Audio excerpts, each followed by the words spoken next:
savolim Hov. sizga. Bu lotereya biletlarini odamlarga 10 minglab o'ynatgandan nima sizga foyda? O'shancha pullik siz tillolarni qo'yyapsiz ekan. Da. Qarab turib o'ylayapmanki, foydasi bormi sizga deb.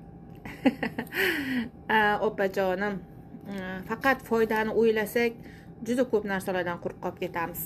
Menga foyda, mani klientlarimni shu bir kun bo'lsa ham mani orqamdan chiroyli dam olishlari, o'zlarini orqalaridan menga klient yetaklashlari, qolaversa qizimni tortlarini reklama qilib olaman. Qolaversa mana ikkitagina nevaramga hali aqiqa qilinmagan shu qo'ylarni so'yib kimga tarqatsam ekan degan fikr bor edi, lekin shuni imkonim yo'q edi. Shu qo'ylarni so'yib qonini chiqarib xalqqa tarqatib olaman. Undan tashqari tasavvur qiling, mana shu 130 ming rubllik sepochka sizga chiqsa, qanchalik quvonch odamlarga. Конечно, xursand bo'laman. 10 ming